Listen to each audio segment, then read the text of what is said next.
दोस्तों, स्वतंत्रता दिवस आने को है।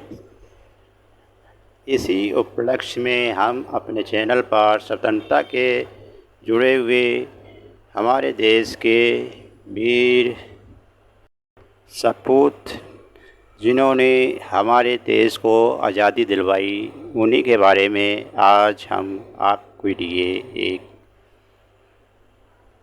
उनसे जुड़ी उनकी जीवनी के बारे में आज हम आपको बताएंगे। इसमें से 5 स्वतंत्रता सेनानी के बारे में आज हम आपको बताने जा रहे हैं। पहले स्वतंत्रता सेनानी हैं हमारे भगत सिंह, जो 28 सितंबर 1907 को पश्चिमी पंजाब, भारत वर्तमान पाकिस्तान के लायलपुर में एक सिख परिवार में जन्मे।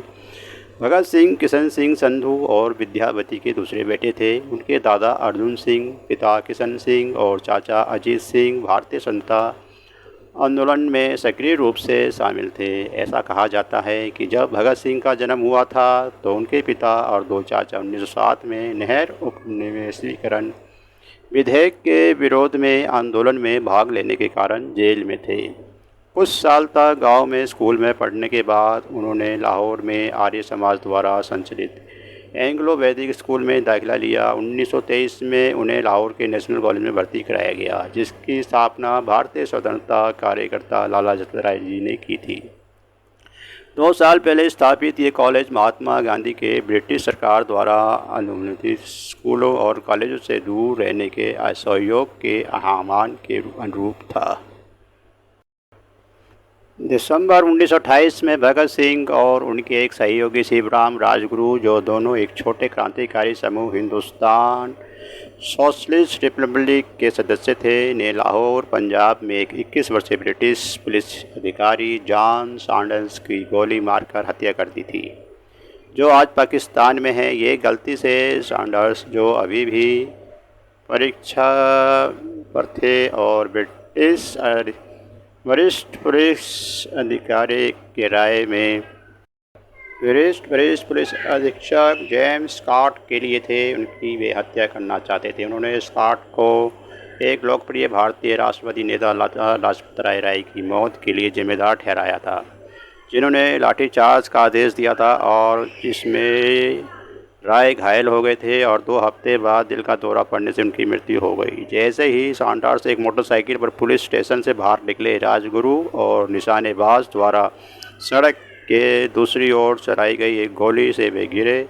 सिंह ने एक अन्य सहयोगी चंद्रशेखर आज़ाद ने एक भारतीय police head constable Chandan Singh की गोली मार के हत्या कर दी थी, जिससे सिंह और राजगुरु को भागने पर उसका पीछा करने का प्रयास किया था।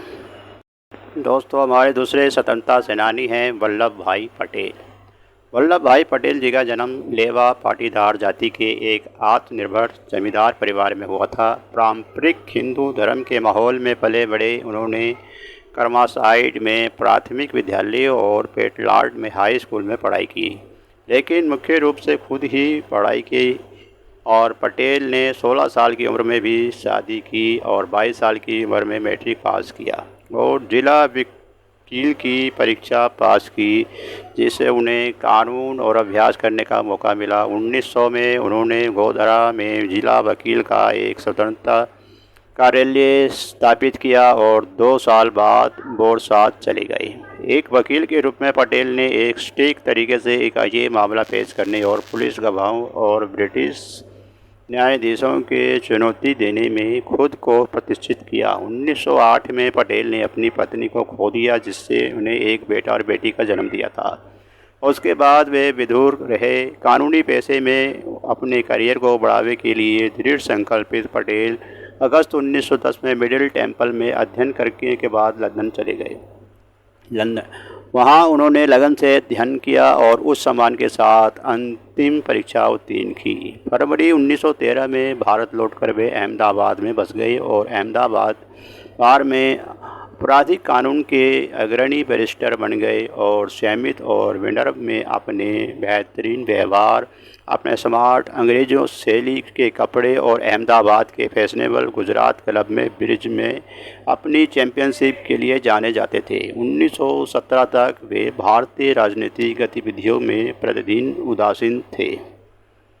दोस्तों, तीसरे नंबर पे हैं हमारे मोहनदास करमचंद गांधी। मोहनदास करमचंद गांधी 2 अक्टूबर 1869 में 30 जनवरी 1948 एक भारतीय वकील, उपनिवेश विरोधी राष्ट्रवादी और राजनीतिक नैतिकवादी थे, जिन्होंने ब्रिटिश शासन से भारत की स्वतंत्रता के लिए सफल अभियान का नेतृत्व करने के लिए अहिंसक प्रतिरोध का इस्तेमाल किया। उन्होंने दुनिया भर में नागरिक अधिकारों और स्वतंत्रता के लिए आंदोलनों की ओर प्रेरित किया। महात्मा संस्कृत महान आत्मा आदरणीय से पहले बार 1914 में दक्षिण अफ्रीका में उनके लिए इस्तेमाल किया गया था। अब दुनिया भर में इसका इस्तेमाल किया जाता है। गुजरात में एक हिंदू परिवार में जन्मे और पले बड़े हुए थे। लंदन के इनर टेम्पल में कानून की शिक्षा ली और जून 1891 में 22 साल की उम्र में उन्हें बार में बुलाया गया। भारत में 2 अनिश्चित वर्षों के बाद जहां वे एक सफल कानून अभ्यास शुरू करने में असमर्थ थे, गांधी एक मुकदमे में एक भारतीय व्यापारी का प्रतिनिधित्व करने के लिए 1893 में दक्षिण अफ्रीका चले गए। वे 21 साल तक दक्षिण अफ्रीका में रहे। वहां गांधी जी ने एक परिवार का पालन पोषण किया और नागरिक अधिकारों के लिए एक अभियान में पहली बार अहिंसक प्रतिरोध का इस्तेमाल किया। 1915 में 45 वर्ष की आयु में वे भारत लौट आए और जल्द ही भेदभाव और अत्यधिक भूमि कर के खिलाफ विरोध करने के लिए किसानों और शहरी मजदूरों को संगठित करना शुरू कर दिया।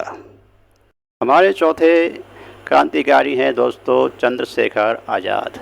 चंद्रशेखर आज़ाद जी का जन्म 23 जुलाई 1906 को अलीराजपुर ज़ैद में एक ब्राह्मण परिवार में भाबरा गांव में चंद्रशेखर तिवारी के रूप में हुआ था। उनके पूर्वज उत्तर प्रदेश के उन्नाव जिले के बदरका गांव से थे। उनकी मां जगरानी देवी सीताराम तिवारी की तीसरी पत्नी थी, जिनकी पिछली पत्नियां युवावस्था में ही मर गई थी। बदरका में उनके पहले बेटे सुखदेव का जन्म के बाद परिवार अलीराजपुर राज्य में चला गया।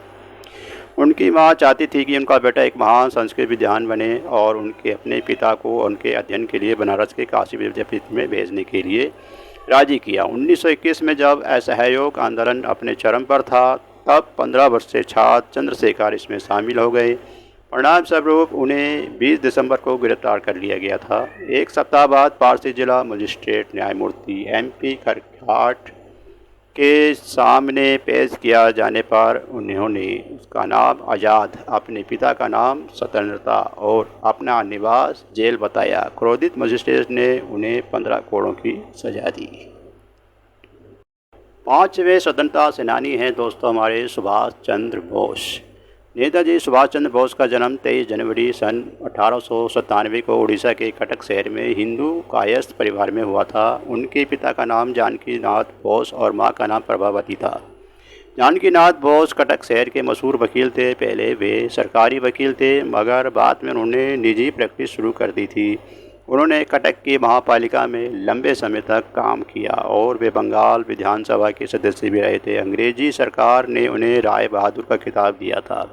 प्रभावती देवी के पिता का नाम गंगा नारायण दत्त था। दत्त परिवार को कोलकाता का एक कुलीन परिवार माना जाता था। प्रभावती और जानकीनाथ बोस के कुल मिलकर 14 संतानें थीं, जिसमें 6 बेटियां 8 बेटे थे। सुभाष चंद्र उनकी 9वीं संतान और 5वें बेटे थे। उनके सभी भाइयों में से सुभाष को सबसे अधिक लगाव शरद चंद्र से था। शरद चंद्र बाबू प्रभावती और जानकी नाथ के दूसरे बेटे थे। सुभाष उन्हें मेजदा कहते थे और शरद बाबू की पत्नी का नाम विभावती था। सुभाष चंद्र बोस भारत के स्वतंत्रता संग्राम के अग्रणी तथा सबसे बड़े नेताजी थे। द्वितीय विश्व युद्ध के दौरान अंग्रेज़ों के खिलाफ लड़ने के लिए उन्होंने जापान के सहयोग के आज़ाद हिंद फौज का गठन किया था। उनके द्वारा दिया गया जय हिंद का नारा भारत का राष्ट्रीय नारा बन गया था और तुम मुझे खून दो मैं तुम्हें आज़ादी दूंगा का नारा भी उनका था, जो उस समय अत्यधिक प्रचलन में आया। भारतवासी उन्हें नेताजी के नाम से संबोधित करते हैं। दोस्तों, ये थे हमारे पार्ट 1 में 5 स्वतंत्रता सेनानी जिनके बारे में हमने आपको बताया। ये आपको किस्सा कैसे लगा? कृपया हमारे चैनल को सब्सक्राइब करें, शेयर करें, लाइक करें। जय हिंद, जय भारत, वंदे मातरम।